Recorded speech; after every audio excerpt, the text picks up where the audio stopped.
We are back. Welcome back to the Ready Set Blow podcast. Episode, this would be 731. My man Wyatt Cote. What's up, brother? Not much, man. First podcast, huh? You're saying? You might want to move that in a little bit closer to you. There you go. In-person one. Oh, what, you done like a Zoom one? I've done Zoom ones. I did a few Zoom ones. Okay. But, you nervous? The first time where everyone gets to have motion sickness. I know. While watching. Yeah, maybe we put up a still image there, Armin. You got New York City in there?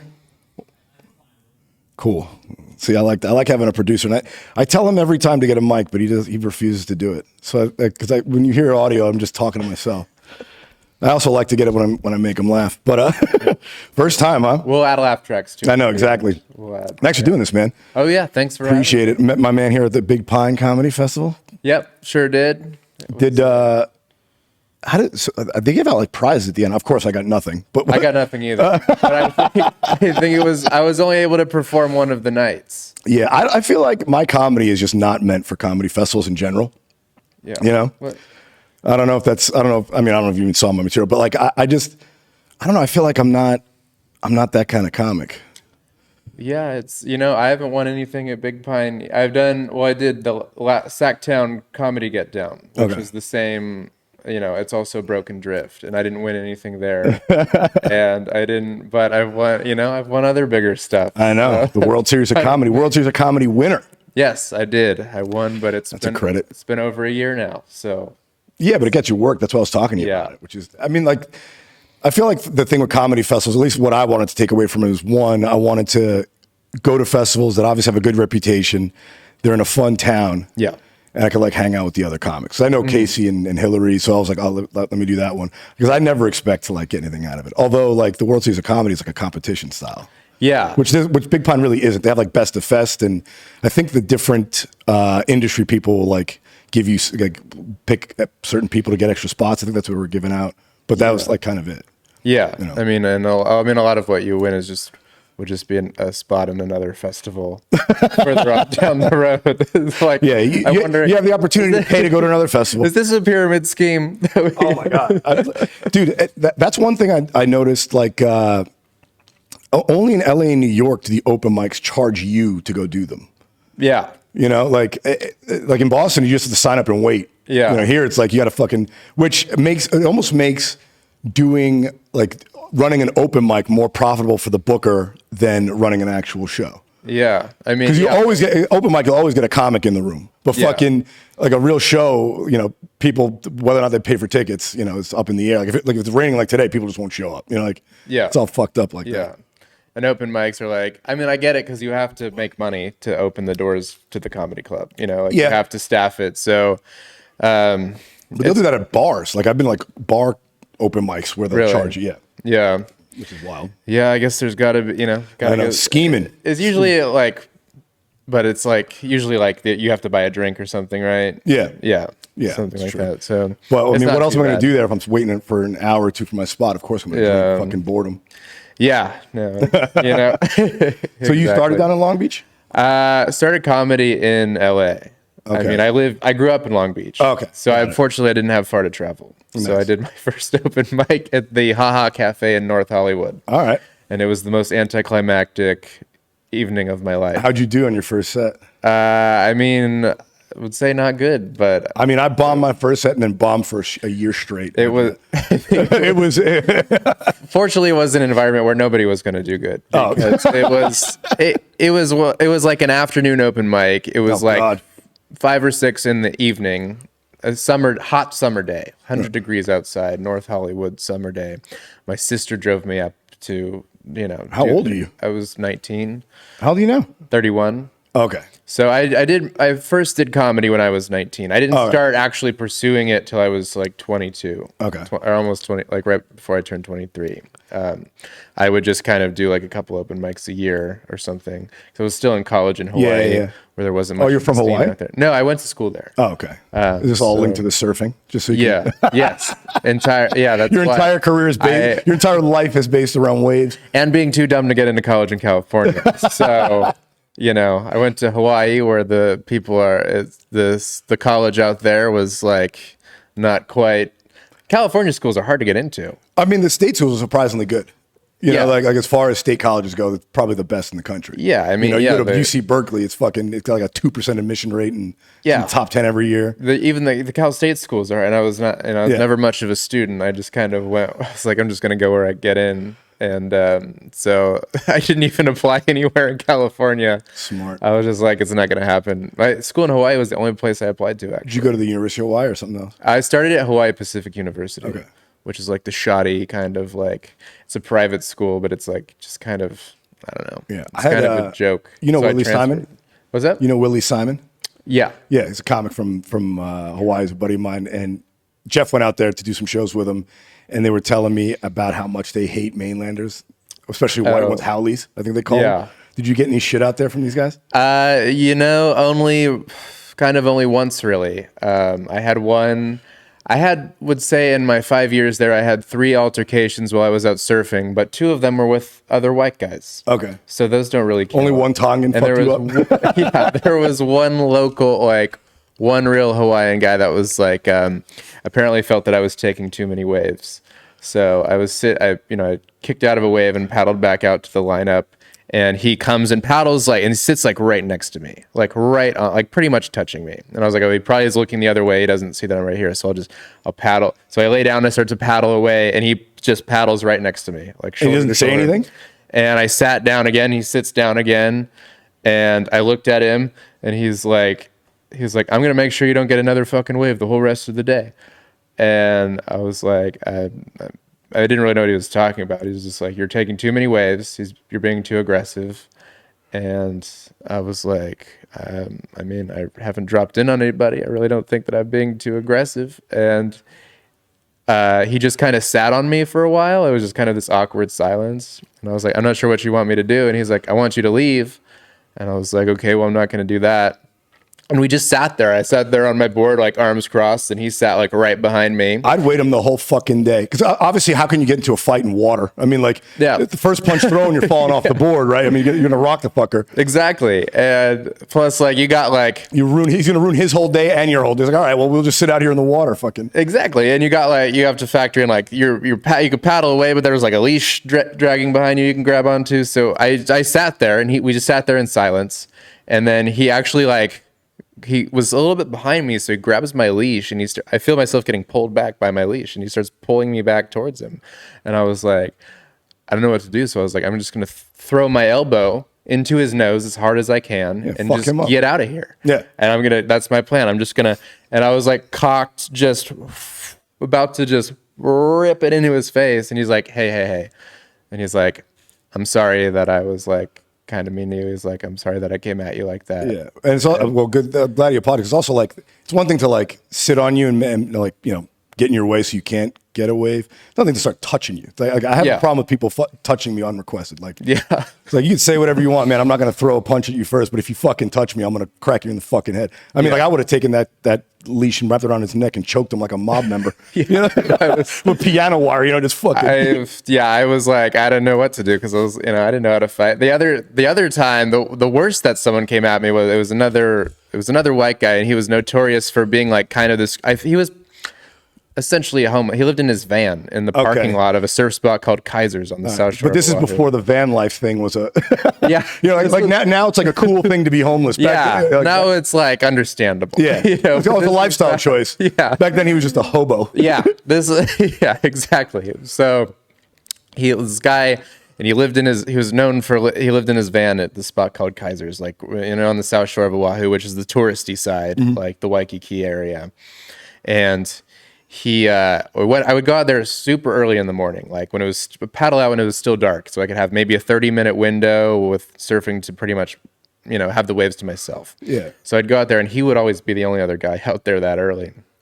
So we're out there one morning, kind of not talking to each other at all, just kind of taking turns going on waves. So he goes on a wave, he pulls into a barrel, and I'm watching him from down the line, and I see he's not going to make the barrel. So it's going to close out on him. So it closed out, he falls, so I take off on the shoulder, and he felt that I had dropped in on him, and he just starts screaming at me, dude. He just starts going crazy. He's like, I'll fucking drown you out here. He's like, you've had 5 waves. Why the fuck do you need my wave? And he's flipping me off. And I was just like, Dude, that's the thing about surfing. I feel like surfing is like baseball. There's more unwritten rules than actual rules. Yeah. You know what I'm saying? Like which is a little unfair, because if you're just starting out, it's like, hey man, I don't know. Like cut me some fucking slack. Like obviously I didn't want to run into you, but I'm just not good at this. You know, like there's really like no room to like for, newbies to like learn, without getting fucking yelled at, like. Yeah, it's etiquette. Yeah, that's the thing in surfing is like there's a whole code of etiquette. So that's what I tell new surfers. I'm like, go to a place where it's like mellow waves, like, find somewhere where there's kind of nobody else around. Because when you're learning how to almost surf, designate it like they do like ski slopes. Like, here's the greens. Here's the blues, and here's this section of the beach is for the new guys. Be like, sorry, dude, you got to go to Tower 15. Yeah, bro. exactly. Yeah, the fucking label it so that way you're not getting into fucking knife fights out in the water. Have the lifeguards come around and be like, yeah, you gotta go out to Bolsa Chica, man. Sorry, dude. That's funny because one of the most ridiculous questions I thought someone asked me about surfing was, do you need a license? And I was like, no, that's crazy. And then I was like, you know what? It's actually really not a bad idea. Well, yeah, I mean, I bet for like certain beaches, because obviously you wouldn't want someone who's inexperienced going to a place that they could get fucking drowned in a serious wave. Like they should market like, hey, fucking, if you have less than 2 years experience, don't get out here or you'll fucking drown. Yeah, well, that happens on the North Shore of Oahu all the time, where the surf gets really big, and the lifeguards actually will stop guys who don't have the proper equipment, because can, when you're like really well versed in surfing, and you can kind of see who knows what they're doing and who doesn't. Yeah, and you can tell based on like their approach, their equipment. Like, you need like special types of boards to ride a wave, to ride like a 15-20 foot pipeline wave. You have to do it on a certain type of board. Yeah. If they see you paddling out with like a conventional short board or a fun board, one that they know, like, it's not going to last. It's the red flag that this guy doesn't know what he's doing. Be bringing that shit out. Like there. He's just going to go, he's just kind of going to go out there and have at it. They'll stop you. Yeah. Like you'll see, when Surfline posts their articles of the big North Shore swells, you'll see there's a number of pictures of like lifeguards stopping guys who are about to go like out there with like a boogie board or like a floaty or something. Like, it's like 20 feet ducky. Like, in the background, and they have like a pool raft. They have the floaties on their arms and a board. Exactly. GoPro like with a helmet like attached to their head, looking like a Teletubby. So it's totally a thing, like, because it's prevention. Like the lifeguards don't want to have to go out there when it's huge. Like, and it's also like I feel like beginners wouldn't even know that they're putting themselves in serious danger. Like, no, you could really fucking drown, man. Like, no, bad idea. Not today. Well, that's the thing is they see that there's like, there's a lot of guys out there doing it. Yeah, and it's like what you don't know is that's like the elite that from all over the world that have traveled. Those guys. They hunt waves the way like we hunt down doing comedy shows. Yeah. They like travel for it and they know the time of year and that's kind of what their lifeblood is, like chasing down these big waves. So I feel like it's another analogy to like skiing. Like I feel like people who are either really into surfing or couldn't give a shit. And like they'll, like you said, like they'll chase down waves.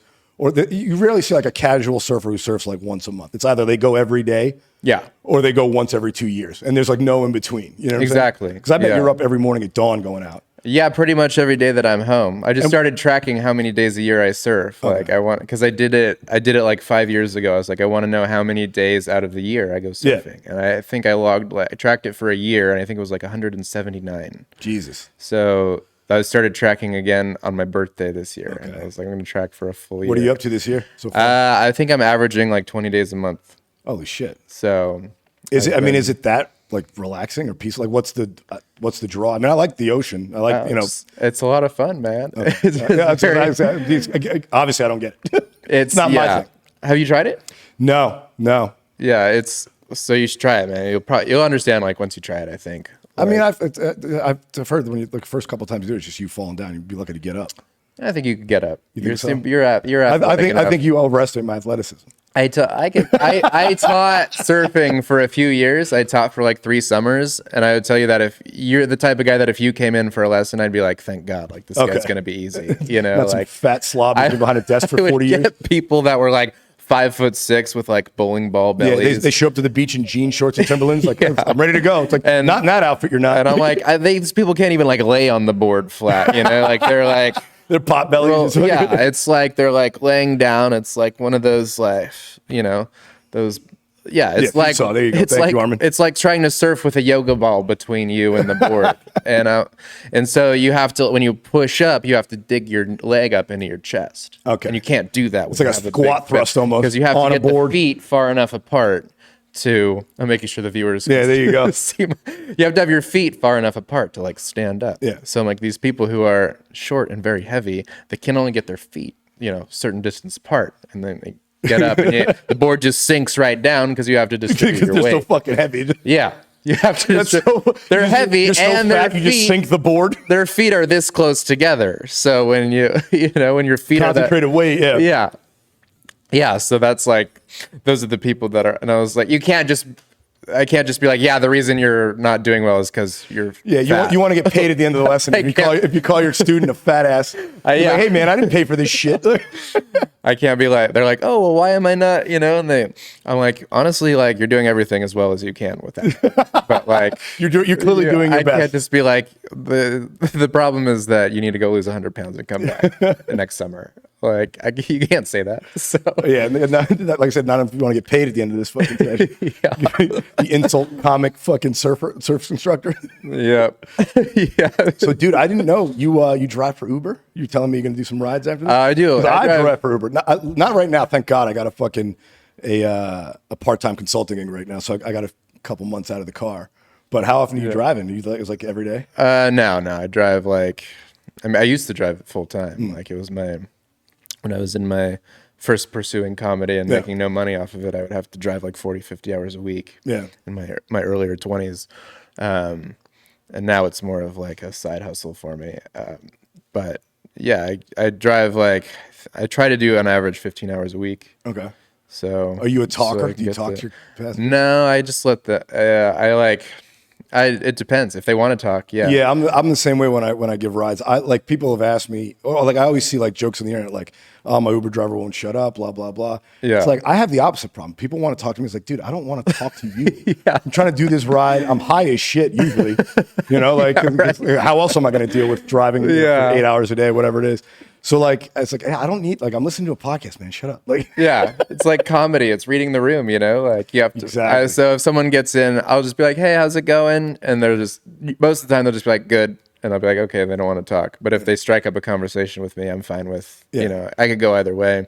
Yeah, I've had some horrible drivers. Speaking of, I had one in Oklahoma City. I got in and he was listening to a book on tape, bumping it though, blasting it, windows down, and eating a Sonic Blast. Oh my God. While driving with his knee, I guess. So yeah, those were have you ever had any crazy riders? I'll get to that in a second. My worst Uber driver story, I was in Dallas doing gigs with Jeff. We were doing Hyenas and we were getting picked up to go to the show. Driver pulls up in a minivan and I hailed the Uber. I was like, are you Randy? I'm like, yeah. He's like, can you show me some ID? I said, no, look, I showed him the app. He's like, no, but I want to see your ID. He's like, get the fuck out of here. I'm not pulling out my ID. The guy's like it's getting to in a nightclub. So I cursed. So we had a screaming match in the parking lot. But I was like, fuck you, man. I'm not doing it. Yeah, that's weird. Why? I don't know why he would want. I don't know. Maybe he got scammed before, but in terms of the worst passengers, I've been lucky. No one's really fucked with me too much. I mean, I had a couple guys get in the car and eat McDonald's and spill some food in my back seat, but even they ate without asking. But the weirdest rider I ever had, the weirdest passenger experience I had was I picked up a couple girls at night going back home from the bars, and they're chit-chatting, bullshitting with each other. And then all of a sudden, in the middle of it, one of them starts rubbing my shoulders. Mm-hmm. And the other one's like, he's like, oh, don't do that. He's like, no, he probably needs a massage. He's been driving all night. And I'm like, all right. I just didn't say anything because I've shit in this day and age, man, it's her word against mine and no one's believing dudes anymore. So I just had to fucking eat that one. But I was like, if the reverse ever happened, if I touched a female Uber driver, it would be, the cops would have showed up. Yeah. It's just an asymmetry that it made me uncomfortable because I didn't know what to do. Yeah. But then you're choosing my foot. It's like, what the fuck? I've had a few do that to me too. Oh, really? Or just like, Yeah, don't touch me. Whatever. I don't like people touching me that I don't know. It's like, don't fucking get near me. Yeah. It sounds like you didn't do the late night shifts. No, I do late night shifts. Oh, really? I'll do them on the weekends if I'm not doing comedy because it's better money. Yeah. But usually during the week, I would when I drive, I'll drive early. I'll get in the car at like 6 or 7 and be done by 1. Yeah. Kind of thing. Have my day to myself. Yeah, I do I won't drive past like 9 p.m. anymore. Oh, too many vomit stories in the back of your fucking car? I had two. Okay. Two vomit. But I used to when I was like 23 to like about 26, I would drive on weekends from 6 p.m. to 2 a.m. And so that's when I had the most ratchetry unfold. Of course. Like I only had 2 people throw up, fortunately. One was like a younger guy, probably too young to be drinking. Yeah. I picked him up from a house party in North Long Beach. And he gets in. He's wearing like a blazer and skateboarding shoes. Oh, Jesus. Like, it's like, you can tell he's probably like 18. Yeah, college 19. formal, as I like to call it. Yeah. So he gets in and sits shotgun, and the first I hate thing he that, says, dude. It's like, don't sit shotgun unless all the other seats are full. or if you're a hot chick, but Yeah, but they don't want to do that. yeah, exactly. How many hot chicks want to sit up front next to a strange man? Well, it used to be a Lyft. Everyone would sit up front. That used to be like their thing. Oh, that's when weird. they first came out. They're like, but then now that's not really a thing anymore. But so this guy sits up front, and in fact, I think it was with Lyft, and he. First thing he says is, "I'm not going to throw up," and I was like, "You're definitely going to throw up." Yeah, of course. You're thinking about it. Yeah, exactly. So I didn't know you were drunk till you open your mouth. yeah, so driving him. It's not a long ride. It's like a few miles, and he reclines his seat like all the way back, and then of course I hear like a the preemptive vomit sounds. I don't want to do it on air here, but he's like, pull over, and I like ripped it to the other side of the street, and I didn't do it in time. He threw up all down his chest, and he barely got any on the seat, like just kind of on a little triangle in between his legs right there, and a little bit on my floor mat, but it mostly was on his chest.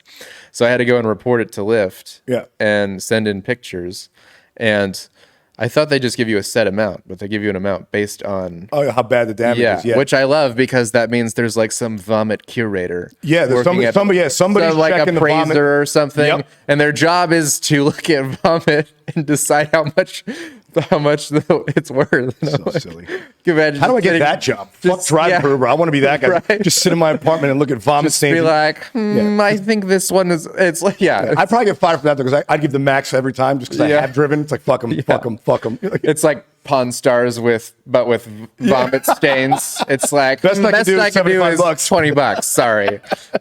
You're like, oh, it was the busiest night of the year and you had to go home 3 hours early. Yeah, best I can give you is $15. Yeah, it's fucking bullshit. So they gave me $50 for the little patch of vomit, and then the little bit. And I just wound up cleaning it out myself. Yeah, like I said, I've never had anyone vomit in the car. I've had food, like people drop food in the car.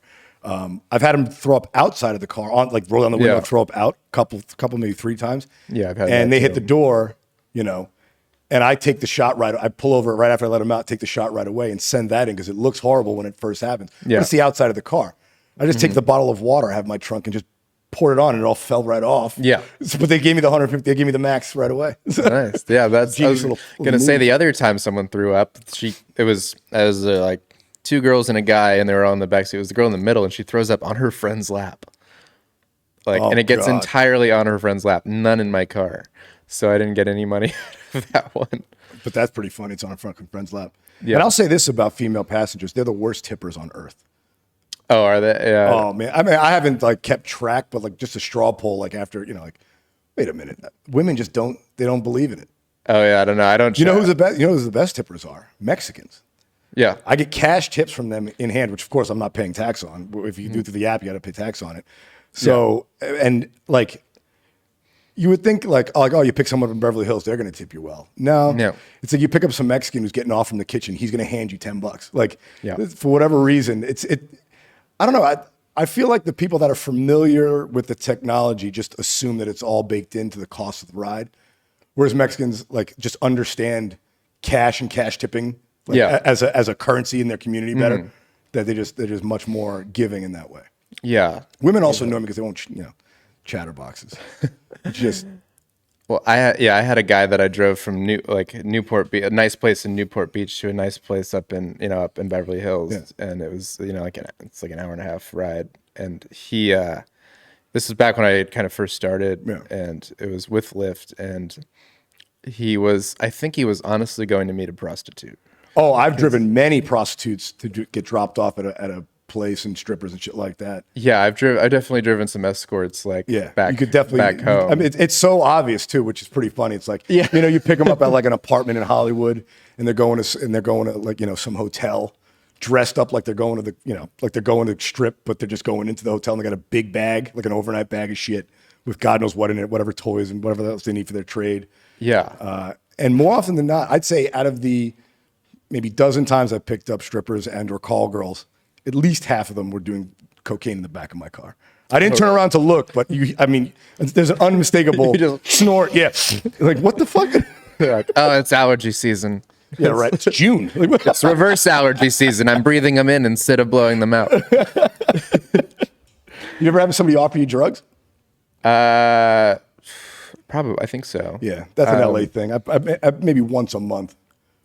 And I always say no unless it's weed. And they're like, hey, you want a joint? I'm like, yeah. And I just put it I'll take that, put it in the center console. You're like, yeah, I'll save that for later. I'm not going to smoke with you now. People offer to take a shot with me while I'm driving them. And I'm like, no, and you're not even supposed to have that in here. Yeah, but also you called me to get you there safe. Like, that's the point of this whole fucking thing. Yeah. The point is for you not to drunk drive. Don't get me drunk. You're like, I don't care about being safe. I just want you to risk the DUI. Yeah. That's what I want.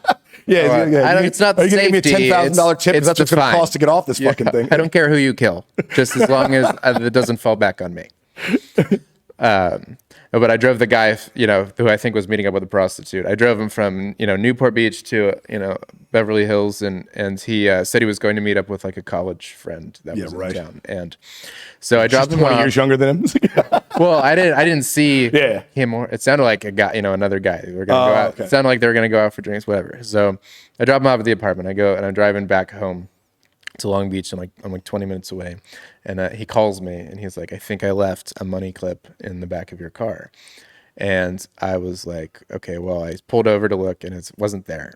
And I would never do this now, but at the time I was like, wanting to be Mr. Helpful. So I was like, I'll drive back to you and you can help. We can look together. So I drive all the way back. Even though you looked for it, didn't see it? Oh my God, you're a fucking hero. If I don't find it, I'm definitely not anymore. Okay, Not anymore. Good. Yes, I wouldn't do this now. Good. So but at the time I was like, so I drive back to him and we'll look for it everywhere. I even help him look outside of the car where he stepped out.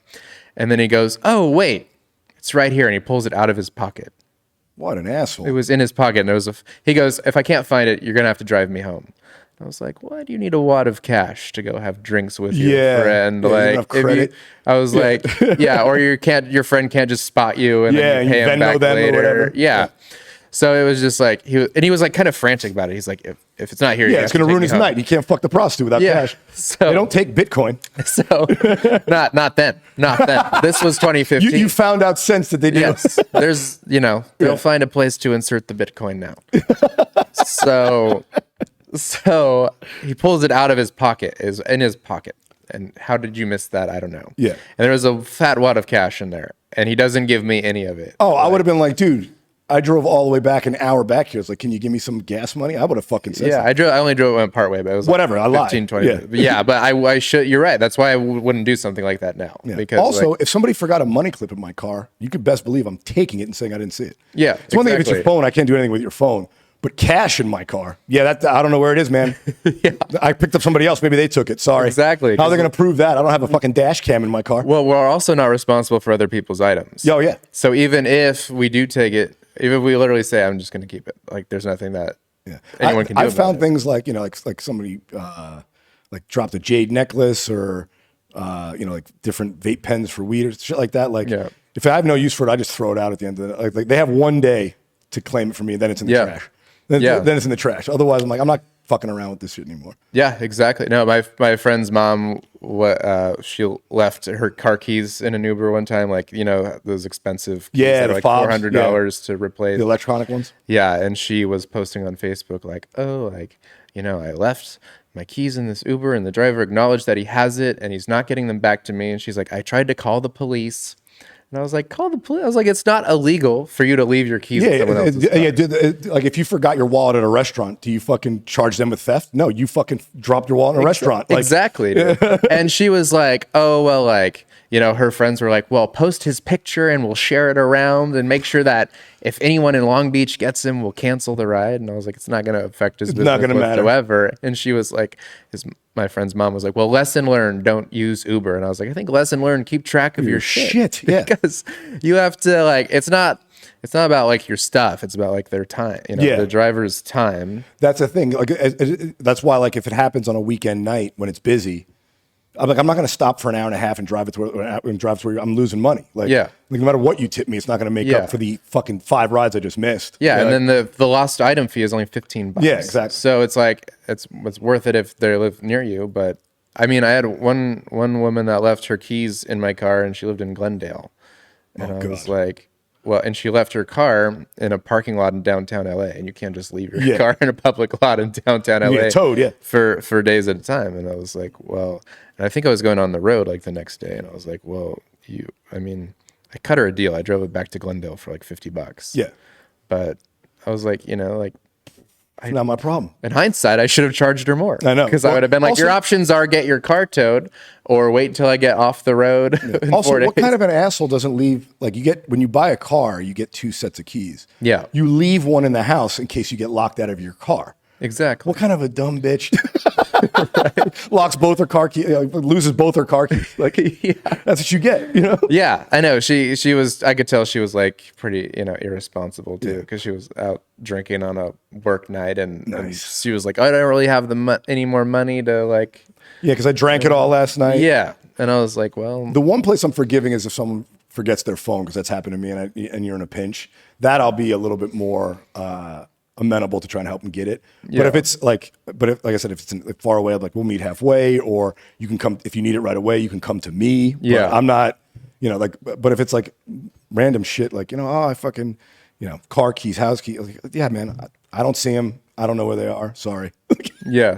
I always get people their stuff back if they're nice. Yeah. Like, or work it out with them if they're not, and they're, you know, usually they're not far away because I really only drive around my neighborhood. Yeah, I try to do the same. But I had one guy that was like, lived in like the South Bay, and I was like, you got to come to me, you know? Well, sometimes like it's weird. People have gotten just so used to having, like, everything is so convenient now that like people act like mini kings and queens, like you're their personal chauffeur. It's like, dude, you paid for one ride from the bar to your house. Mm-hmm. You don't own me. You can't talk to me any way you want. You can't do whatever you want in my car. I'm not here to shuttle you back and forth. And if you forgot shit in my car, bring it back and forth. It's like, this is not, you know, you paid whatever, $8 for a ride. That's it. Our interaction's over when you get out of my car. Yeah. And they try to make you their little errand boy and like add like 5 adding stops. As soon as I see a stop, I just cancel it. I do the same. Yeah. If they add a stop before I get there, the fare's canceled. Yeah, I don't play that shit because it's not worth it. You don't know where the fuck that next stop is. Let's send you to goddamn East Jesus nowhere. You know, fucking fuck that bullshit. Yeah, I had one time where this was back before they showed us where the rides were going. Oh my god! Before they even gave us the 45-minute warning. Yeah. And the ride request is in El Segundo in the South Bay. I pull up to this bar. It's still daylight out. I think it was like a summer afternoon. And the guy was like, "Hey, the ride isn't for me. It's for my sister. You're gonna take her to Anaheim Hills." And then he goes, she's passed out right now, but I'm going to go get her out of the bar and put her in your car. And I was like, I'm not taking your sister. I've done that. I refuse people for being too drunk. Yeah. I was like, I'm not taking your passed out sister to Anaheim Hills. Yeah. And again, it's a liability. And I was like, well, she can claim I fucking raped and robbed her. That's why. Yeah, I'm not doing it. And I'm also not going to pick up her lifeless body when I get there. Yeah. You know? And it's also like, first off, the outcomes are, one, she wakes up on the ride and freaks the fuck out. Yeah, exactly. Am I being abducted? First off, she's like, that's what she needs, is to wake up in a strange man's car on the freeway. Yeah. I would never put my sister in a situation that's the other thing. that. What kind of a shitty brother does that? Yeah. I would never, like, if my sister passed out drunk, my reaction would never be like, all right, let's put her in a car. Yeah. And I was like, okay, so then the other outcome is she doesn't wake up. And what do I do with her when we get to the house? That happened to me once. I had to pull a guy out of my car who was too drunk to get out, and I just left him on the lawn in Santa Monica, on his own lawn in Santa Monica. I was like, he couldn't get out, so I just like held him up, And then I got him to like the grass in front of his house, and I let him go, and he like fell over, and I was like, well, I just left him. Yeah. I left him passed out on his own lawn. There's probably people listening to this right now like, that's so mean. And I'm like, you go Uber drive for 2 months at 2 o'clock in the morning and let me know how you... It's also like, when did I become personally responsible for your actions? Yeah. You got too drunk to even know how to get into the Uber. How the fuck am I... Why, now I got to be responsible for getting you out? Like, what am I... I'm not a fucking ambulance. You know, like I'm not here, I got to check your heart rate too. Fuck off. Yeah, reminds me of when I was in college, like just before Uber came out, and we had a buddy who we were walking to a party, and our buddy just passes out on the sidewalk. Like he's lights out. He's still breathing, but he's not responding. We trying to wake him up. He's not responding. And my friends were like, well, let's just call a cab and put him in a cab home. And I was like, what is the cab driver going to do when he gets home? Yeah. Like he's not even responding to us, like rubbing our knuckles on his chest. You want the cab driver to tuck him into bed? And also, how's he going to pay the cab driver if he's not even conscious? So we had to call an ambulance because we thought we kind of pretty much figured he had alcohol poisoning. Yeah, like he was. You'll get his stomach pumped. He was not responding, and we looked it up, and they're like, if they're not responding to like you trying to wake them up, then you should call an ambulance. Yeah. So that's what we did. We waited outside in the rain and called an ambulance, and the ambulance took him off. And then he shows up to my friend's house the next day in his hospital clothes with no shirt with a fucking $3,000 ambulance bill. Like, what the fuck, guys? Yeah. Sorry, man. I don't know. We didn't want to leave you in the rain. You know, like, what do you want us to do? Put a tarp over you? Like, just cover you up like leftovers. Be like, put tin foil over. Just aluminum foil. Be like, yeah, we'll reheat you tomorrow. Sorry, we really have to get to this costume party. Oh my God. Is that like the worst job you've had since you've been doing comedy? Like in terms of day work? No, I tried landscaping and I lasted for 1 day. That's tough work. Worked in the July heat. I worked for, I'm not allowed to talk too much about it, but I worked for David. Company. I worked for David Lee Roth. Okay, cool. This the Van Halen singer. Yeah. So when I was like 24 till 26, I was like ran his errands. Okay. I was like, how'd you like David Lee Roth? So my sister worked for him. Okay. My sister has a social media business, so she runs social media for like restaurants and clothing brands and stuff like that. She runs all their social media. So she got him as a client, and she calls me one day, and it was like, I was broke as shit. And this is back when Uber sucked. I was making like 15 an hour minus gas. Yeah. So making -7 an hour in LA. Yeah, working 6 days a week to like barely scrape by. Yeah. And so I was like, she's like, he'll pay you $50 an hour. Fuck, is he still hiring? It's not full time. Is he still hiring? I'll do it. Dude, I wish I could tell you. I doubt it. Not after what I did. He's like, He's like, it's not after I took a dump in his dojo. But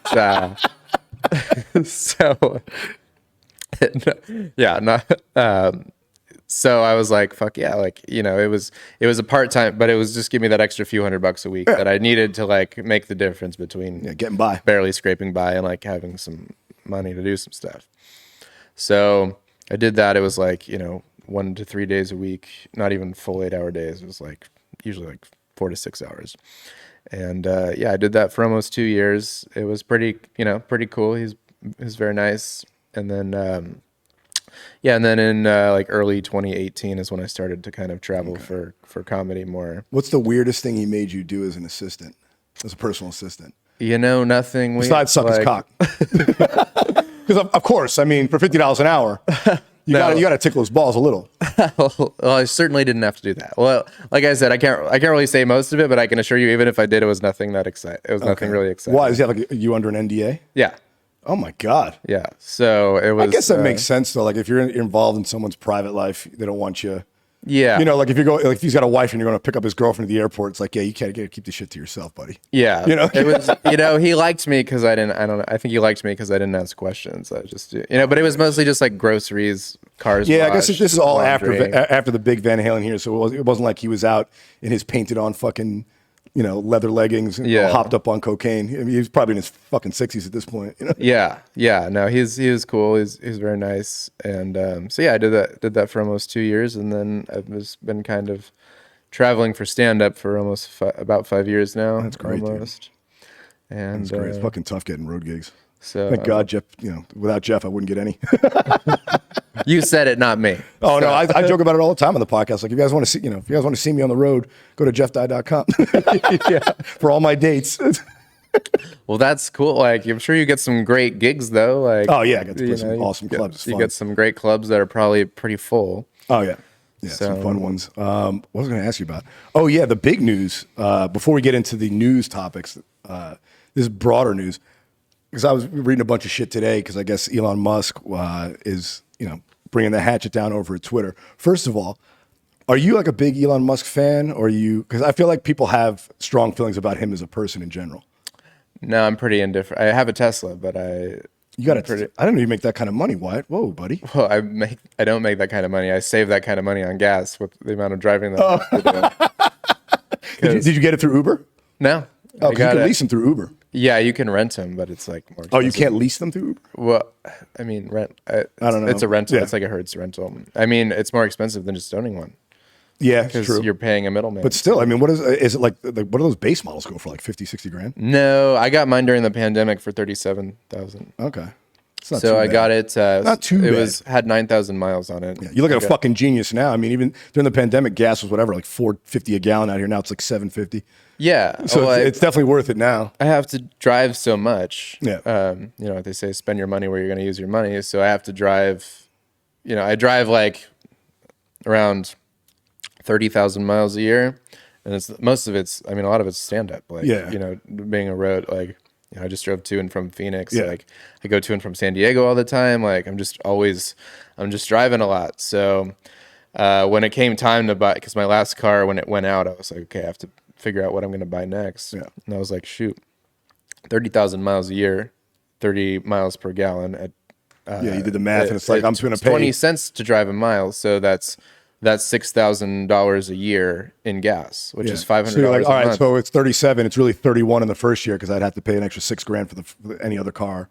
So, So it kind of Yeah. So if you own the car for more than 5 years, you're making out. Mm-hmm. Yeah. It was. I was paying $500 a month in gas. Yeah. And I was like, that's almost the whole Tesla payment right there. And so plus there's no oil changes. Yeah. And there's no the brakes don't regenerative braking, so the brakes don't give out. There's a lot less service early. involved. Yeah, so I've had it for a few years, and I put like 70,000 miles on it, and I've had to do no maintenance to it, just tires. That's fucking sweet. That's the only thing I've had to do. So it's just like it's nice just having. Yeah, autopilot. People think you're, women think you got more money than you actually do. Exactly. It's all about the lie out here, Yeah. Well, it's the autopilot's really nice when you're driving home from San Diego at midnight. It's like 2 hours. Yeah, it's really nice when you're driving drunk from San Diego. Yeah. And then you wake up in Canada. So you set the wrong GPS coordinates. Yeah. What the fuck am I? Your border patrol's looking at you like, sir, you all right? You're like, you're in Oregon, sir. Dude, that's the thing about Tesla. I will say this, because they do charge something to charge it, right? If you go to one of those fast charging stations. Yeah.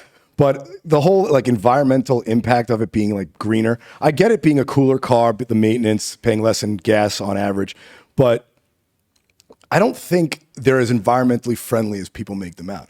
Because when you charge them, that most like 80% of the electricity in this country is made by coal-powered plants. Yeah. Right? Mm-hmm. And then the battery, getting the like lithium and all that is a horrible mining process, and they're running out of it.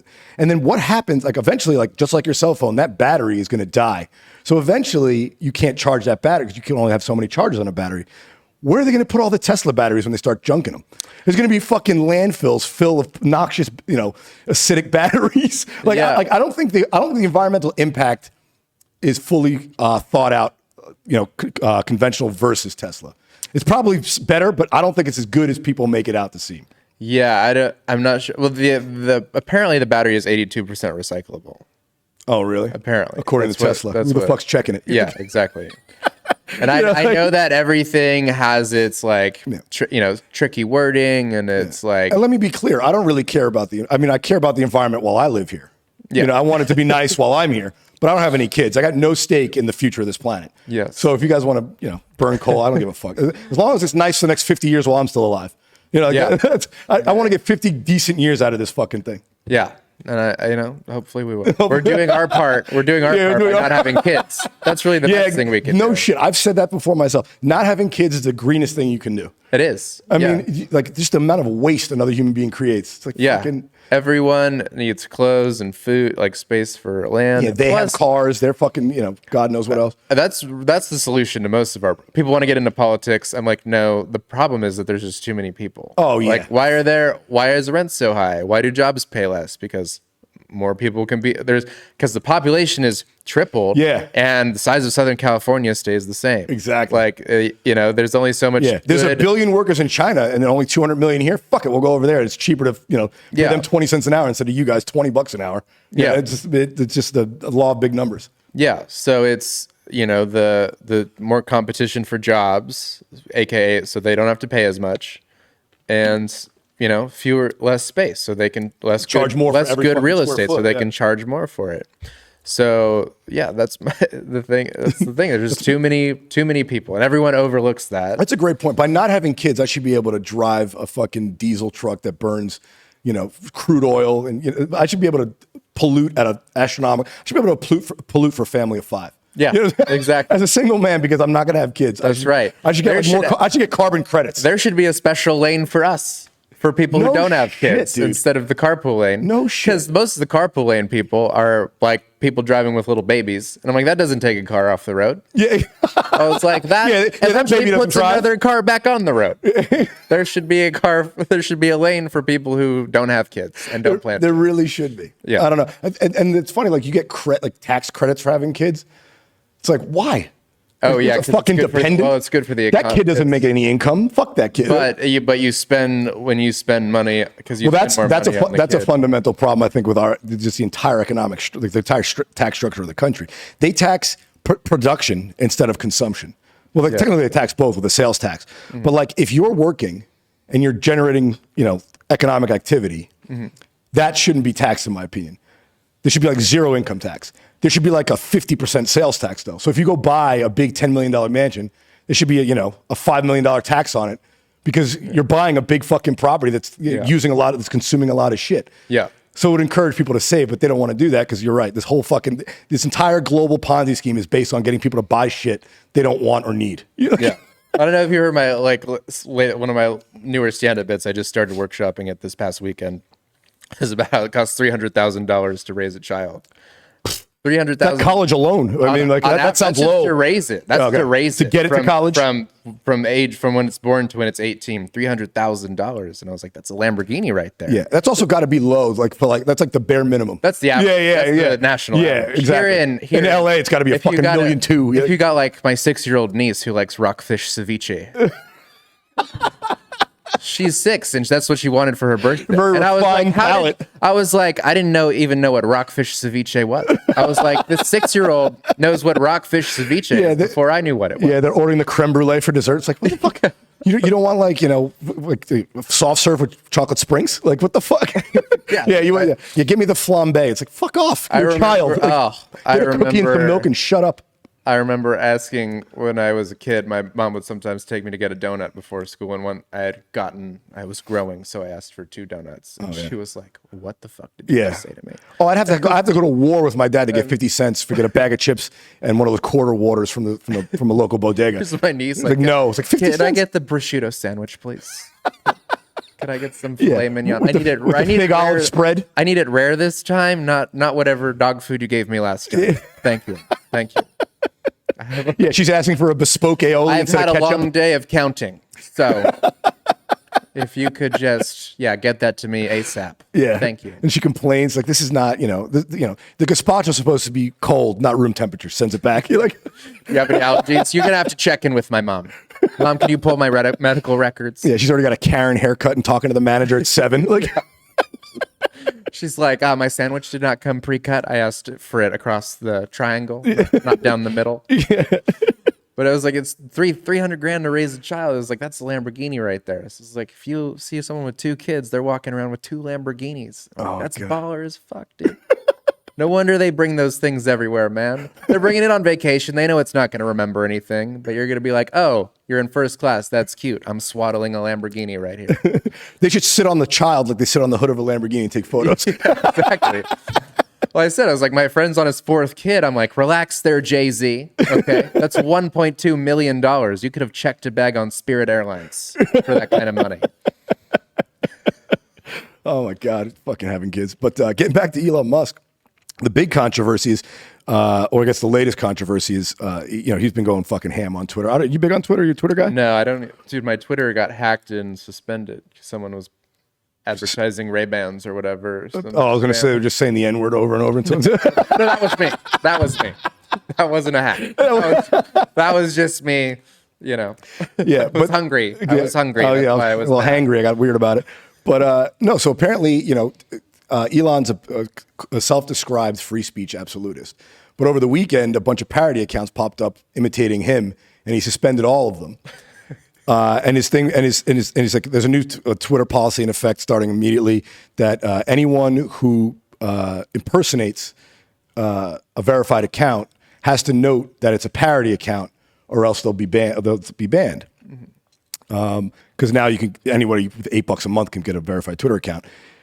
Apparently, I think it's called the H3 podcast. The guy's like 1 million followers.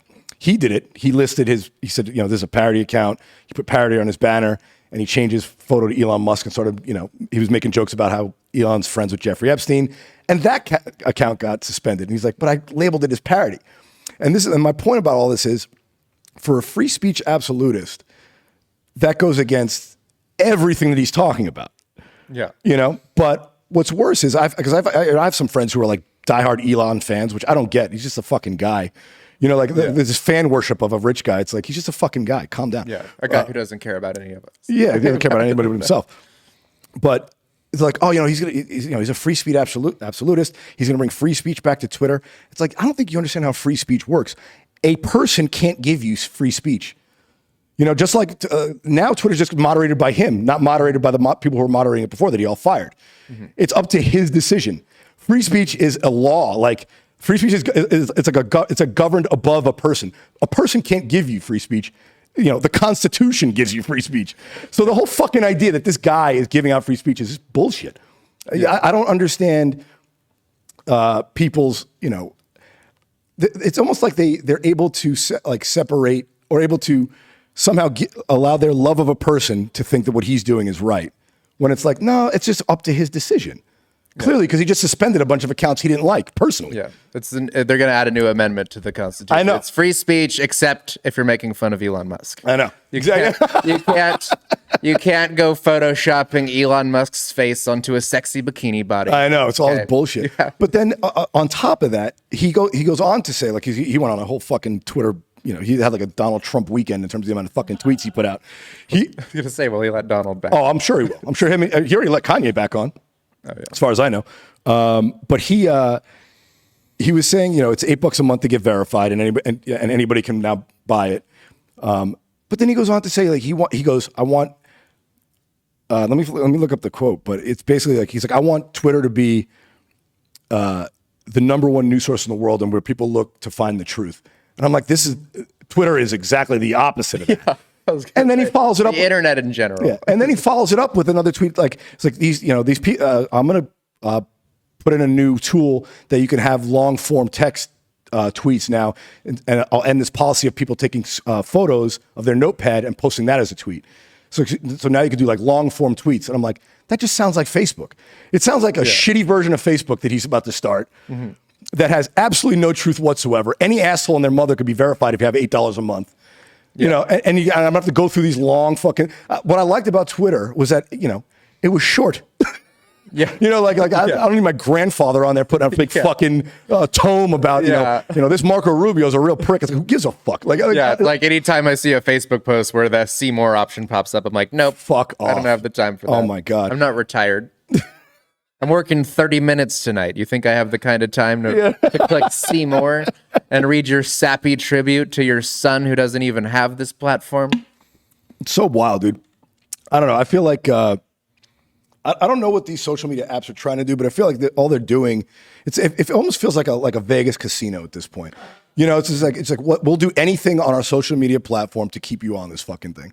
Truth, lies, long form, short form. We'll do. They're all just throwing shit against the wall, trying to fucking, keep people on. Which Twitter, personally, I think it's probably the dumbest investment he's ever made. I mean, he paid $44 billion, which is already overpaying for it because the company's stock price tanked. They have no revenue streams. Guess how many active monthly users they have on Twitter? I don't know. So on Instagram, Facebook, it's like a billion and a half. Yeah. Twitter, it's they have like, I think it's 400 million monthly users, like 200 million are active. Yeah. Which, like, when you compare it to the global population, like, I don't understand how Twitter has such an outsized impact when, what is it? Like less than 1% of the fucking world is looking at it. Like who gives a shit? Yeah. And it's, and this whole, the thing is, like, on the internet, on any of the social media platforms, there's all this but who knows what the truth is anymore also? Like, how can you, like, verify, like, what's true? Because if you look up, like, okay, you like coffee, say, okay, is coffee good or bad for me? You're going to find an article that says it's good, and you'll find one that says it's bad.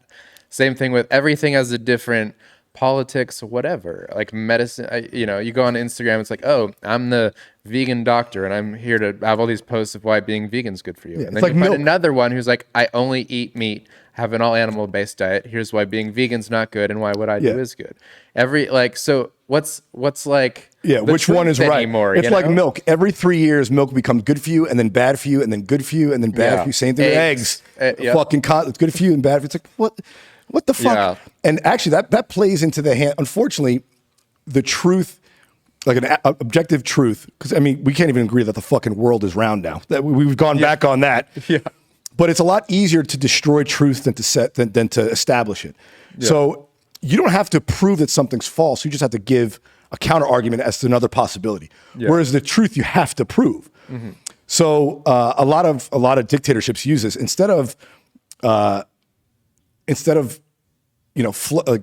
to get people to believe their side, they just get people to believe that nothing is true. So who knows, Yeah. So all you need to do is create, discord. You don't actually need to prove your point if you're trying to, sow division. All you need to do is show that it might not be whatever statement they're making might not be true. Yeah. I'm just asking questions. Yeah. It's like, well, fuck, man. Like, there's certain things that are objectively true. The Earth is round. Yes. Right. Mm-hmm. Climate change is real. Whether or not it's important, you could say it's not as important to me as the economy. Fine. But you can't say it doesn't exist. Yeah. Like, the Bible was written by man. That's a fact because it's written. God doesn't have a pen. Yeah. Like, yeah, exactly. Like what the fuck, man? Mm-hmm. Like all this shit, and people seem so willing to like disbelieve anything. It's like, it's more, and look, I guess probably because there's more fun in it. Right? They believe what they want to. Oh, of course. They believe what they like. So if you like eating eggs, you're going to post the article of why it's good for you. If you're a vegan, you're going to post why it's bad for you. That's like this. I try to not be like that. I try to like. And the problem is that confirmation bias makes people, even when they hear irrefutable fact, discount it. Yeah. Like if you showed somebody something like, oh, it's Photoshop, because the way your cognition works is you're automatically predisposed to retain whatever your initial belief is. Yeah. So they just fucking dismiss it. So it's like, so trying to prove them wrong is actually antithetical to trying to get them to change their ideas. Mm-hmm. It's a pride thing too. Oh, it's yeah. Like people don't want to admit that. That's why people don't leave cults. Because they don't want to lose community. They don't want to, dude, I think like they've done studies where they've anonymously asked people if they're truly religious or not. And something like a third of them respond they're atheist or agnostic. Yeah. But when you ask them with their name attached to it, they'll claim whatever they were born as, Catholic, Jewish, that's a religion, because they don't want to publicly admit that they think it's all bullshit. Yeah. Because they just want to fit in. No one wants to buck the trend. Yeah, and it's like a comfort thing. They're comfortable with their church or whatever. Yeah. And I see a lot, there's a lot of, I tell people there's two things that people need to start saying in arguments, because when people argue, they're not going to, you can say, one, what I always say, which is I'm not educated enough on this to argue it. Like with when you told me about the our electronic vehicles less damaging for the environment. I don't know. I'm not People are afraid to say that. I'm not an environmental scientist, and I myself haven't, looked. So I can't argue. You wanted a Tesla, so I got a Tesla. Yeah, it was cheaper to operate, lower maintenance. It worked I liked for it. me, so I bought it. Yeah, you can get stuff because you like it. You don't have to. Yeah, you don't have to justify yourself. I could just be like, I like the car, and so that's why I got it. Same thing with, who cares if eggs are good or bad? You like them? I enjoy eating them. I like them, so I'm eating them. Yeah. I don't need them to be good. You hear that all the time with pineapple on pizza. It's like, oh, I can't believe you do that. It's like, well, you're not eating it, asshole. Like, I like it. What the fuck do you care? I'm like, here, I'll settle the debate. If you like it, order it. If you don't like it, don't order it. That's the debate. I love saying I don't know, because most things most people don't know. Even the most educated person in the world doesn't know shit in terms of the grand scale of knowledge in the world. Yeah. But also, I love saying I don't care. Yeah. It's like, oh, what do you think about this political stance? I don't really care. I don't think about it. It's not my, not my jurisdiction, not my problem. Like, I don't think about, I'm trying to think of a good political issue I could give a fuck about. Like, many of them, I don't think, oh, can you believe what they're doing in Georgia? I'm like, yeah, I don't really live there. Yeah, that's I don't know. Like, sounds like their problem. The thing is, I don't know enough to argue it, and probably very few people do. Very few people that are arguing these points. The other thing that you can say in an argument is, oh, after being presented with this information, I have now changed my mind. Oh my God, I think I've changed people's minds maybe twice in a lifetime. Yeah. On anything. And it was only after, like, you pull it up on the internet, which is hilarious. I use that as a reference. You see, it says right here. Oh, I guess you are right. Who fuck says that website's right? Yeah. They could be pulling that out of their ass. Dude, I had a friend who was like, she was talking about like how she loves the Fat Jewish, the Instagram page. And I was like, well, as a comedian, I was like, we kind of don't like this guy because he got really famous off of ripping. He was basically the first major meme account. Yeah. Before they knew that memes were being made by other people, and all he was doing was reposting them. Yeah. And he would crop out their, if it was like cut out their names, crop out their names. He wouldn't credit anyone. And people don't really, and I get that people don't care because they just want to be entertained. Yeah. But to a comedian, that could be a potentially, because if I say a joke that's part of my stand-up and he goes and takes your name off tweets it to millions of people, I can't use the joke anymore, and I don't get any credit for it. And she was like, oh, who cares? Like, he's really funny. And I was like, he's not funny. The people he's ripping off are funny. Yeah. And I was like, she works in app design. I was like, well, how about, imagine you came up with an idea for an app, and then someone at your job stole your idea and got all the credit for it and money for it, and you didn't get any recognition whatsoever. Like, would you like that? And then she just deleted the thread. Oh, yeah. Because she couldn't be like, well, now that I've seen it from that point of view, I understand why it's a problem. Yeah, she can't admit that, oh, yeah, it's pretty fucked up, but he stole your creative ideas. Yeah. I've had that, because I put jokes online and memes and shit, and I've had that happen to me where people cut it off. And I've had it where people come at me, it's like, hey, you stole that. But I keep screen grabs of all the jokes I post online, and they're timestamped. I'm like, no, I didn't. I wrote that joke a year and a half ago. I've actually like fucking pulled out the evidence. I'm like, oh, yeah, they stole it from me. Like, oh, I'm sorry. Yeah, you're fucking right you are. Like, yeah. And plus, you can also share stuff, but just cite the person. Of course, that's what he does now. Fortunately, he came around. I'm still a little bummed that he's like getting fucking rich off. Oh, he's a multimillionaire. He's that rich and that famous off of like just sharing other people's stuff. Yeah, which is kind of. But at least now, like, that person gets the credit and they can get some followers. But he had first movers advantage. He was doing that when no one else was aware. Yeah. So like, he basically built up a massive following without having to credit anybody. And then after he got in trouble, oh, now I'll do it. It's like, well, it's too little too late. Unless you're going to pay all those people's memes you stole from them. You're not going to make amends. There's no reparations in this. You've built up your career on thievery. And now there's so many of those pages, and it's like you can't really put the genie back in the bottle now that people. But a lot of the meme accounts do repost me, and the good ones they'll tag you. Yeah, I've done it. I've had big meme accounts repost mine, and somebody else send it to me, and I'll reach out to them, and because they haven't credited me, and like, hey, can you credit me? Like, oh yeah, sorry, they'll do it. Like, they'll put you on. But you're right. Like, it's that's. And that's fine, because then that's like kind of. Well, it's actually nice, because at that point, then they know it's your content, but they're distributing it on their channel. Yeah. So you get followers from that. So I don't mind them. I love when meme accounts repost me and credit me. Yeah. Because they're good. That's what I want. I want more eyeballs on the jokes. Yeah. Yeah. That is good. Yeah. But I remember for so long people were like, oh yeah, just washing that guy's balls like he was a genius. They talked to the people. They were like, oh yeah, like I did this drawing and I drew this cartoon and signed my name in the bottom right corner and he cropped it out. Like, so he did intentionally. He knew exactly what he was doing. Fuck me. Yeah. I don't know, man. You want to get into a little news here before we wrap this up? Let's do it. All right. This is great. A family turns a beloved dog into a golden retriever rug. And after an Australian family's golden retriever passed away, they decided to turn their beloved pet into a rug. While some find this memento disturbing, pet taxidermy is becoming a popular way to honor a pet, according to professionals in the industry. Now, the 29-year-old agreed to do this. It's definitely not for everyone, blah, blah, blah, blah. But apparently, this guy's done 5,000, the taxidermy company that did this have done 5,000 pet taxidermies. Now, are you a dog guy, a cat guy, you an animal guy? Well, I don't have any pets because I travel too much, but I do like dogs. Now, would you turn your dog into a throw rug? Because I find it a little disrespectful to step on your dead dog. I'm thinking more like a basketball.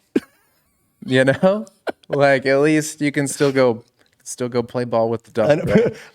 You know what I would do? I'd mount its head like a deer.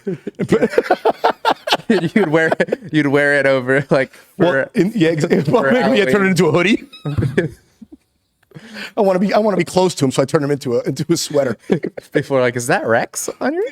Well, see, in the article it said some people do a full taxidermy, which is expensive, of the full dog, and will like sit the dead dog, taxidermy dog, in their entryway. Like, which I think if you got a new dog, they'd be like, "What the fuck is that thing?" Like, yeah, it's like that dog's just horrified the whole time. He's like, "How come we don't taxidermy people?" Like, how come? Because I think, I mean, we do a lot of weird shit with the dead now. Like I personally, I think it's weird that we put dead people in the ground in special lots. Because it seems wasteful. And pay rent for it. And pay rent for it, yeah. It seems bizarre to me. What happens if you don't pay the rent? Well, we're gonna dig you up and throw you in the river. You're like, he's gonna end up on your doorstep if you don't pay exactly for the But rent. I mean, like, how great would that be if like you taxidermied grandma and you left her on her favorite chair in your living room? You saw a fucking mummified old lady sitting. I have to go. I think I go. It's nice to meet you. And it's also like apparently they only taxidermy mammals. Like, how come no one's like taxidermying a snake? Get like people that have like a parrot, a hamster. That would actually be pretty costly. You'd have because hamsters only live like 2 years, so you get a hamster every 2 years. Like 10 years in, you have 5 dead fucking hamster stuffing. If you see a Netflix documentary about this guy, I know. If I ever end up taxidermied in this man's apartment, yeah, it's a very Jeffrey Dahmer style thing. I would taxidermy my dog like in a funny pose, like licking his asshole or something. It's like it's his favorite activity, so I made him in the position that he's his favorite. No, you gotta let go, man. You gotta let go. Gotta let go. You gotta let go. Like I said, it's also weird for like the next pet. I mean, could you imagine walking in like, what the fuck is that? What's the next one here? Ace Ventura. This is a lovely room of death. Exactly. All your former pets. Yeah. and your loved ones. You have your pets and your relatives. Just all heads people have a trophy room, not me. I have a dog room. I have a dog room. It's all my dead animals. Have fun getting a lady home with that. Oh my, forget it. Yeah. She's like, where's the bathroom? No, it's that door. I think she'd be more weirded out. Like, that's definitely weirder than having like, an urn of ashes. Like if you have like a, just a stuffed dog. Like it's one thing you have a deer on the wall, but it's like a Labrador. Like, what the fuck is that? Oh, it's my old pet. It's like, wait a minute, you're saving the heads of your old animals? Fuck is wrong with you? What else we got going on today in the New York Post? Hurry up and load, you twat. Here's a good one. A woman finds out husband is cheating from his mistress's husband. A betrayed wife recently shared on Reddit that she found out her husband was having an affair when a lawyer called her and disclosed the news. The poster said the lawyer who called her was reportedly representing the husband of her own husband's mistress. He had a private investigator follow her husband and his mistress around to gather information for his client who was divorcing his wife. Now, the question I have for you is, do you think, like ethically, that the lawyer or the private investigator should notify the other party involved of the affair. Because I wonder, like, isn't that like intrusive? Oh, probably. Because I wonder what the legality of that is. You know, because he hired her to follow. You know, a guy hired a private investigator to follow his wife who was cheating. Yeah. But then he took it a step further and was following the guy she was cheating with, and then informed his wife. I'm going to be honest. I'm surprised that being a private investigator is legal. That's because you're kind of following people around without a warrant. How it's legal to just like, yeah, it's not only is legal, it's a job. There's a Yelp page for it. There's like, yeah, I need you to hire. Like the fact that you can hire someone to just follow someone around, because isn't that like if you did it yourself, would that be like considered stalking? Good point. Yeah, it would be like, I need you to investigate my wife, but if you followed her, like, wouldn't it be stalking? Yeah, I wonder if it's stalking if you try and get in touch with them, and if it's just harassment if you're just following them. Yeah, like what's the? But it's a good point. Like if you have a private investigator license, you can just fucking stalk people legally. Yeah. What's to stop a stalker from getting a private investigator license and just having only one client and following around the person he stalked? Yeah, exactly. There's really no fucking delineation there. It's like being a therapy dog versus being a regular dog. You give it the therapy vest and it can go on the plane with you. Yeah, it's a complete sham. It's like, oh, I'm not a stalker. I'm a private investigator. I'm paid to do this. I'm by not who? a pet. I'm doing this one pro bono for myself. I'm not a pet. I calm her down professionally. All right, here's the last one. And this one I haven't even read yet, but the title just got me. A man getting intimate with his partner in a nightclub stall attacks the cleaning person who interrupted them. A frisky Australian club patron bashed a cleaner who caught him engaged in a sexual act inside a disabled toilet at a nightclub. Ex-Army technician Billy Dean Fallon, 28, repeatedly punched the cleaner after he burst in on them in the stall having sex with each other in Queensland. Fallon admitted the assault caused bodily harm. CCTV was played in the court showing Fallon throwing a flurry of plunges at the cleaner who'd been knocking on the toilet door a few minutes so he can get in and clean it. Now, I assume you've had sex in a public bathroom before. Why would you assume that? Because we're all adults. You know, I bet you went to college. You know, have you not? Have you ever had sex in a public? No, have you? Yeah. Of course, dude. In a public bathroom? What? At a bar? I mean, in college, you fucking, she's like, hey, I'll blow you if you go to the bathroom. And now it's like, I'm going to the bathroom. Like, no, it all depends. Was the story within the story was that there a do not disturb sign on the stall? That's what it comes. It was locked. To. That's what it was locked. But no, they didn't hang up the do not. No, they didn't put a little. They didn't put a sock on the door to indicate. Nightclubs might as well have that based on how often this apparently happens. I know. I've never done it, but I did see a video of a couple getting arrested at a football game, like for being in a bathroom. Oh, I think I've seen that. Yeah, like they were like. I've seen a couple. Which is that one was gross because it's one thing to bend your girl over and fuck her while standing up, just pull your pants down, pull her dress up. That one, if I recall correctly, that one at the football game, they were lying on the bathroom floor. Which, I mean, could you imagine going to a Rams game and lying down on the men's room floor? How fucking disgusting that. I mean, you're begging to get syphilis doing that. Well, Rams game would be fine because there would be nobody there. I think I'm probably the only Rams fan. Okay. And I have not been to a game yet. But yeah, well, I mean, did you do it in like a stall? Or like like a single person? No, in a stall, in the handicap stall. And you're quick about it. I didn't go in there and make a lovemaking. You go in there and you didn't have candles lit? No, you didn't have a golden retriever mounted head. And I put on the Barry White on a record player I somehow had in the stall. I had it prepared. You called the DJ and you're like, listen, for about 3 minutes, I need you to put on some Sinatra. I pinned a corsage on her before I brought her in the stall, like the prom. Yeah. No, you just bend them over and do it. It's a quickie. There's no love making in public. I've never had sex anywhere. So what? I'm just kidding. I was gonna say, dude, come on, man. I didn't know you were FLDS. What the fuck's going on over there? You never had sex in public? Certainly. Or sexual act? Yeah, but certainly not in a bathroom stall. I know. Was it a girl that you were already with, or did you meet her at the bar? It's happened more with girls I've already known, but once or twice it's happened with a girl that I met that night. Damn, apparently it's happened quite a few times. Well, a half dozen times. I mean, like, look, that's the kind of shit you do.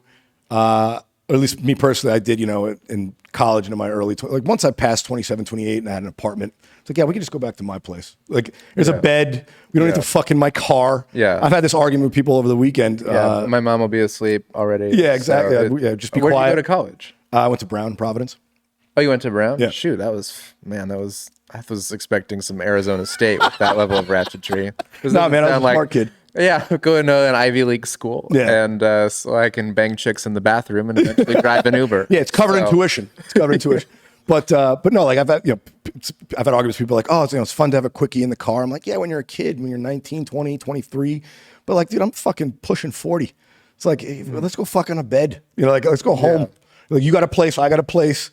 We can wait the 10-minute Uber ride to get there. I get the novelty of it, but like when I don't need the novelty anymore. I've done the novelty. That's the kind of thing you do when you're 24 at a nightclub in Cancun or some shit. Yeah. Now you're like, I have to get this done or I'll be up late and it'll throw off my circadian rhythm. Yeah, exactly. Dude, my back's gonna hurt. My whole next day. Yeah, my back's gonna hurt. I'm worried about the germs in the toilet. So no sex in public for you, huh? Not in the bathroom. Not in the bathroom. Where'd you do it publicly? At your mom's funeral. I'm concerned that my mom is going to be watching this. So I don't know. She wasn't involved, was she? No, I don't need her to watch this podcast. Oh, my mom, she follows. I do the joke about, I don't know if you remember my closer from Big Pine about like how women need to put their dog in another room while we're having sex. Oh, yeah. And so I hit the, and my mom comes to my shows pretty often when they're local. Or she was just in my show on Saturday in Arizona because my aunt and uncle live out there. Oh, sick. So I took her on the road with me. Where'd you do in Arizona? Stir Crazy in Glendale. Nice. Tom's place. So I did the joke. I'll be like, ladies, please put your dog in another room while we're making love. I don't need to get caught up in another game of whose tongue is that. And then I'll be like, I'm not really a sexual comedian. The story's not comfortable for me to tell, especially because like my mom is in the crowd tonight, and I'll point her out and have her wave or stand up or whatever. Yeah. I'm like, so I'm going to phrase the story in the most clean Christian way I could possibly come up with. Okay. So I'm fucking this bitch sideways. I was hoping you'd go that way. Yeah. So I'm plowing her asshole. Whoa. And when my mom is in the crowd and I introduce her before I say that, it gets a roar. The laughs are like twice as hard. Yeah. I'll be like, so I gotta start hiring a fake mom I'll be like, if I say you're my mom, just play along. I have a joke that I close with about my sister. That I do, and the first time she came to see me was like when I first wrote the jokes, probably a couple of years ago, and I'll close on it, probably half the time now still because it just works as a great joke. But I told the joke, and the same thing, she was sitting there, and after I told the joke, the joke ends with a little bit of a groan and then a laugh, with the punchlines a groan, tags a laugh. Those are the best. And then I tagged it again. She's like, by the way, guys, give my sister a round of applause. And I pointed to her. And she raised her hand, even though I was like making fun of her in the joke. The crowd fell apart. They couldn't believe. Like my sister and my mom, please give them a round of applause. They fucking couldn't believe it. It always works well like that. That's always a good thing, and like a good little trick if you have people in the audience. And the other one is, I see a lot of people do this. Like they'll talk about like their ex. Like, I don't want to name names. Tom Smith, and that always one of those one of those tricks. Yeah, it's always a good one. Yeah. How much? I have a good road. How much time do we have left? Yeah, talk. Because I have a good road. I have a decent road. Let's finish. Let's finish on your road story. Not necessarily public sex, but no one's coming in right now, Armin. I think we're good. Good. It's a good. This is perfect because it's the end. So, Mom, you can shut it off now if you are gonna watch. Yeah, tune off, Mom. But yeah, speaking of like good road stories, people are always asking for those. Oh yeah. So I was at the Looney Bin Comedy Club in Oklahoma City, which just shut down. Okay. And for the record, if any of the Looney Bin people are watching this, I did not have sex in the condos. They make you sign a contract to say that you can't have guests. Oh, yeah. And you could thank. I wish it would let you know which comic ruined it for everybody. You up until 1986. But then fucking Jay Moore came through here and fucked it all up. Someone skeeted on the refrigerator.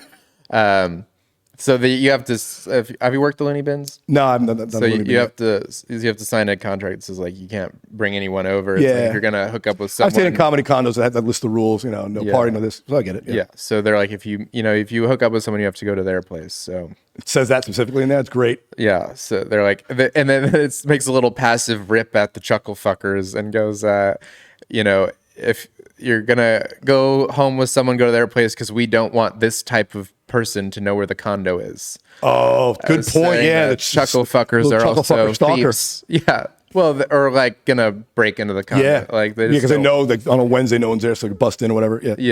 Yeah. So I was at the Looney Bin in Oklahoma City, and I met this girl on Bumble, and we were talking, had a nice conversation.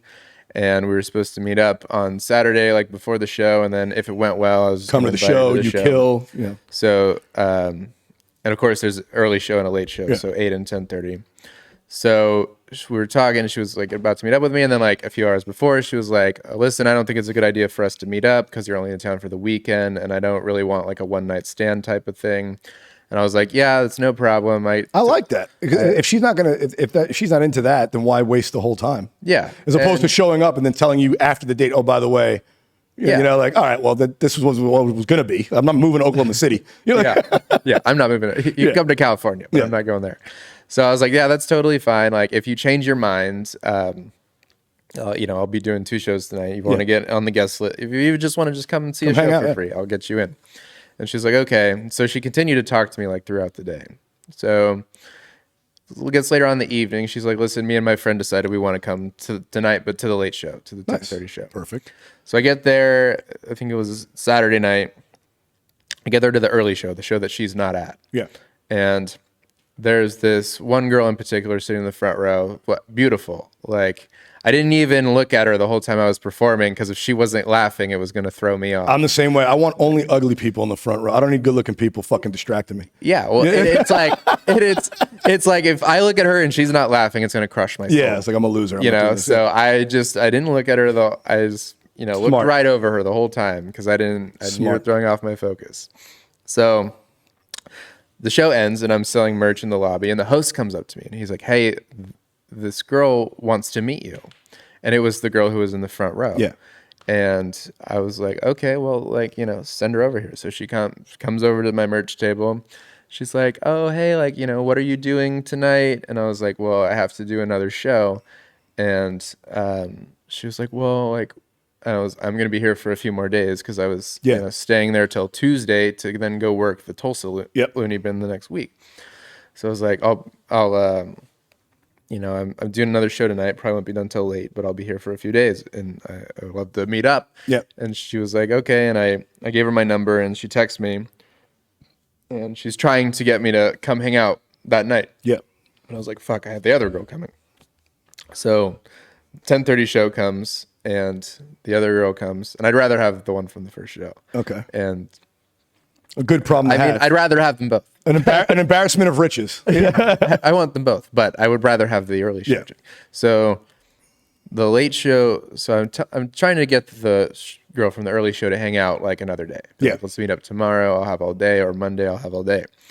So the late show girl comes and she's, I get off and she's like, oh, like you can come over after this if you want to. She changed her mind. Yeah. She's like, you can come over if you want to. And I was like, okay. So I was like, I'll go there, and then I'll hopefully hang out with the early show chick another day. So then when they're walking out, the late show, I'm telling the early show girl, I'm too tired to hang out. Like I was just, like, can't make it tonight. Yeah. And she's like, no, come on. Like really trying to get me out. So when I see the late show chick again, when she's walking out again past my merch table, she's like, actually, I think I'm just going to go home. And I was like, she's with her friend. She's like, we're just going to go home. And I was like, okay, I was like, perfect, because it opens up. So I was finally like, you know what, I can hang out tonight. Fuck it. I got a second window. I'll come meet you. Yeah. So she goes home, and I go to meet up with the girl from the early show. And as soon as the late show girl gets home, she goes, hey, you can come over. You can still come over if you want to. She was like, I was just like in front of her friend wanted to I hate that. They can't just admit they want to hook up with a guy in front of their friends because they don't want to get judged by their friends. Like, what kind of fucking friends do you have? They're going to judge you for hooking up with a guy you find attractive. Exactly. You have really shitty friends. Change your friend group. Like I would never ding a guy like, oh, my buddy's going to hook up with her. What a fucking asshole. Like, fuck whoever you want. God salute. Congratulations. Exactly. Yeah. So I tell the Late Show, I'm already hanging out with the girl from the early show. So I tell the Late Show girl, like, oh, I'm already in bed. I can hang out tomorrow. So the girl from the early show comes and meets me. And she was like, well, we can go to my place, but I still live with my ex-boyfriend. Oh, you got to break the rules then. Fuck those living rules. I was like, I'm not going to her house in the most gun-happy state in America. Yeah, get fucking hit by her jealous ex-boyfriend who's in the other room. Yeah. Like with like where there's more guns than people. Like, fuck no. So I just got a hotel room. Nice. Hotel is just like a $60 for like a pretty decent hotel room in Oklahoma City.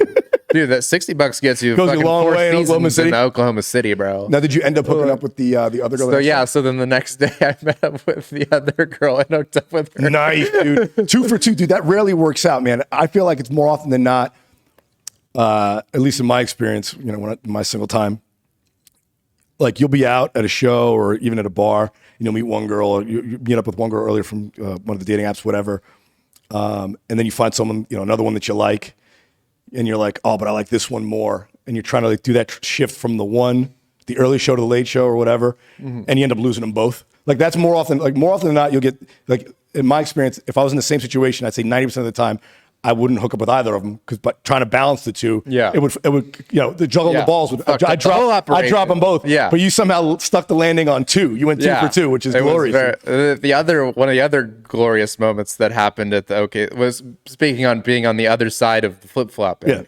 So this was also at the Oklahoma City Looney Bin, but a different weekend that I was there, and I just gotten off and. There was a cute girl in the front row that I crowd worked with a little bit during. I remember thinking she was cute, but everyone was all the women in the crowd were with a guy that night. It was all couples like how it usually is. Yeah. So that's what people are like. Oh, do you meet a lot of women on the road? I'm like, it's usually all couples. I mean, plenty of them. None of them have. That's like 0. Yeah. So she was with a guy, and so I was standing in the back of the room, and she, was like coming back from the bathroom. She comes up to me and she's like. She goes, I'm on a first date right now and it's going awkwardly. Oh, nice. And she was like, what are you doing later? And I was like, I didn't. So we didn't have a second show that night. It was one of the only times where it was Friday, but we didn't have a second show. And I was like, I don't have any plans. She's like, do you want to hang out? And I was like, yeah. So she gave me her number. And, what had happened was she had met the guy through like a Facebook group. She lived like 2 hours away in like rural Oklahoma. She met the dude through like a Facebook group, posting, and he DMs her and was like, I live it. And so he bought her a hotel room in OKC so she could drive like 2 hours to Oklahoma City and go on a date with him. And then were they staying in the same room together or not? No, because it was there. He lived there. Oh, okay, good. So he lived in OKC, and she was coming from a couple hours away. So he's like, "I'll buy you a hotel room if you come up here." And so I hooked up with her in the hotel room that her some other guy paid for. Nice move. I felt bad, but I was like, nice. Whatever. Like, don't feel bad about that, man. That was on him, fucking sucker. That's like guys who like fly out a girl to hang out with them they've never met before. Yeah. And then like, oh, she wouldn't sleep with me. It's like, well, why'd you expect she would? Like, it's not like, unless she said so. Like, you're not hiring a hooker. Like, you have to assume the answer's no until it's yes, dummy. Like, that's kind of how it works. And but he was like a doctor. So it was like, whatever. His $80 is like, dude, I've slept with women in their fucking husband's house. Their ex-husband paid for the fucking whatever. Like I don't have responsibility for their relationship. I was going to say they have responsibility. You've lived through many pornos. No, it's one of those things. Like I said, like I'm not responsible for your relationship. Yeah. If you want to hook up with me and I'm single and fine, right? Yeah. But if you have a boyfriend who didn't tell me, it's not my fault. If you have a husband, it's not my fault. Like none of that is my, like if somebody else paid for this room, not my fault. Like, that's on you. You're the piece of shit. I'm not, fucking, Marvin the Minor over here trying to figure out what's going on in your personal life. Like, fuck that. Yeah. I remember Dane Cook tried to get with my date at the Hollywood Improv. I mean, you and everybody else. Sounds like that fucking but she wouldn't go hang out with him. Good for her. she didn't come hang out with me either. She went home with a third comic who was way funnier than both of us. She went home with Carrot Top. Yeah. So yeah, God damn that Carrot Top, those props. No, it was like it was one of my first ever like Tinder dates back before Tinder got all ratchet. Okay. I was like 21, she was like 19. Oh my God. And using The a fake golden ID days. to go to the Hollywood Improv. She was really beautiful. Like I bet she's fat and ugly with kids now though. So you dodged a bullet, buddy. with Dane Cook's kids. So, yeah, they have bad skin just like him. she was probably too old for him. So Oh yeah, exactly. He married some woman married at 17, right? No, she's 23 now, but he met her when she was a teenager. Yeah, apparently they didn't date till he was 8. Yeah, so so he they was 18, say. So he says, but she was 18 when he was 45. I mean, look, I get how you can find them physically beautiful, but once they open their mouth, I don't know how you put up with it. Like if I was 45 to talk to a 19-year-old, it's like fucking idiot. Like I'm not doing it. Like yeah, well, how do you relate? That's you know how many hot 30-year-old women there are. I don't have to find a hot 19-year-old when there's a ton of hot 30-year-olds. Yeah, especially when you're Dane Cook and you're like you've done all this and achieved all this. How do you relate to like someone who's still pretty much in high school? Yeah, that's his kink, I guess. So he tried to get with my date. We were sitting right in the front row, and he showed up and was hitting on her like the whole time he was on stage. And she like is this skinny Dane or is this fat Dane? This is a skinny Dane. Okay. So, yeah, because he looks like, I mean, I don't want to cast aspersions, but there was a period in time where he looked like he got stung by a bee all over. Yeah. You know, like he just got bloated. I don't know. He was in his pre facelift phase. Oh he yeah, was starting to look like his Clark eyebrows W. are up Griswold. here. Yeah, it's fucking crazy. Yeah, he looks like he's walking away from a black hole now. That's a great description. Just everything sucked back. Yeah, he looks like he stuck his head out of the window of an airplane. Yeah. So. Oh my God! Just as a man, I mean, like that's one of our few benefits over women. We age better. You know, like age gracefully. You know. Yeah. Get a sport coat and stay in the gym. Easy with the Botox. You know. Like let the gray hair set in, the salt and pepper. If you're losing your hair, that's tough. But there's ways around it. You shave your head, grow a beard. Well, that's what I just. You shave your head and grow a beard and be funny. As soon as you're losing the hair just shave. Yeah. Don't fucking hold on to it. And it won't make the difference in your life that people think it will. I feel like it's liberating. Like it is. Think about it. You don't have to worry about shit anymore. Like you're ready to go. Get up. That's men's like number one fear is the. Oh yeah. I mean, it was my fear when I didn't even think about it until I started noticing it. I was like, oh, I think I'm losing. I was like clicking through pictures of me at like my high school graduation, and I was like, my forehead looks a little bigger. And I was only like 22, so I was like freaking out. I was like, shit. And then like, by like my mid 20s, I was like. You got to go Jason Statham. You buzz get a 5 o'clock shadow and hit the gym. I was in denial at first, and I was like, oh no, it's just like that's the natural progression of a man's hair as image. But I was like, no, I was like starting to like definitely thin. Yeah. I had like the big, curly fro in high school. I think I showed it to you. I do kind of miss though, like back in the day in the 80s and 90s when guys would go bald, they would just have the side. The horseshoe. Yeah, you don't see anybody rocking that anymore. No, like I feel like most guys that are going bald just do the buzz cut. Dr. Phil. Yeah. I miss seeing a bunch of guys walk around with the fucking, with the sides and no top. Yeah, there's no point in hanging on to the band. Like, why would you do that? Yeah, you go to the barber shop and get it trimmed. Like, what the fuck? Mr. Wonderful, like Kevin O'Leary. So I briefly was like, oh, I'll do thought about Rogaine and stuff like that. That stuff kind of holds on to it though. You can hold on to it. You can't grow it back. Yeah, and I mean, until you get lots of money, and then you get the plugs like old Elon Musk. Yeah, I mean, his head he looked fucking ridiculous 15 years ago, and now he's got a full head of hair. Yeah, he must be they say that Democrats drink the blood of babies to stay young, and they're lizard people. I think Elon Musk is taking their hair. Because there's not enough hair on the back of your head to put that much on top of his head. I mean, he was fucking Dr. Phil 20 years ago. Really? Now he's got a full fucking mane. Yeah. Wow. So unless he's removing hair from his ass, I don't know where he's getting it from. He's getting it from the golden retriever carpet. Yeah, exactly. Yeah, he's taking it from his dead pets. I just was like, I was always worried about tinkering with ways to comb my hair, not like a comb over, but I would slick it back. Yeah, I would slick it back and like cut the sides short and slick it back, And the Joe Biden. I wasn't necessarily doing like a comb. I wasn't doing like a comb over like that, but I would just like slick the hair back. And then I was like, just went to my barber one day and I was like, I'll just shave it all off. There you go. That was 5 years ago almost. Fucking brilliant. It's the way to do it, man. Dude, appreciate you doing this. Oh, thanks for having me. Yeah, man. Got it. You got anything you want to promote? What do you got? What date? This will come out next week, next Wednesday. Next Wednesday. So if you got any dates, you can promote your social media. I'll be next Wednesday, the 16th, or I think it's the 16th, right? It's got to be. Yeah. Next Wednesday is, yes, sir, the 16th. Yeah, so the 16th, I'll be at the La Jolla Comedy Store. Nice. And then the 17th, 18th, and 19th, I'll be at the Comedy Catch in Chattanooga. Comedy Catch in Chattanooga. Check them out. Black Friday weekend, I will be at the Madhouse Comedy Club. African American Friday weekend. Come on, dude. It's 2022. That's right. Fuck, dude. Now no one's going to come to this because I'm canceled. Go check them out.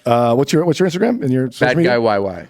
At Bad Guy YY. At Bad Guy YY. So Bad Guy and then WYWY. It's like a knockoff of Rihanna's Bad Guy Riri. Gotcha. All right, guys. That's Wyatt Cote, dude. Appreciate you doing this. All right. As usual, follow me at Randy Valero. Follow the podcast at Ready Set Blow. We have a YouTube channel now. Check that out. That's why I'm paying for this fucking studio every week. Yeah, that's it. And where will I be next week? Nowhere. I don't think I'm on the road until Seattle, September 2nd and 3rd. And September. Sorry, December. December 2nd and 3rd. Is very dry. And then I will be in DC for the weekend of December 8th, the DC Improv with Jeff Dye. Those are my dates coming up. All right, guys, that's it. Appreciate you guys. We'll love you. Talk to you next week. Peace. Yeah.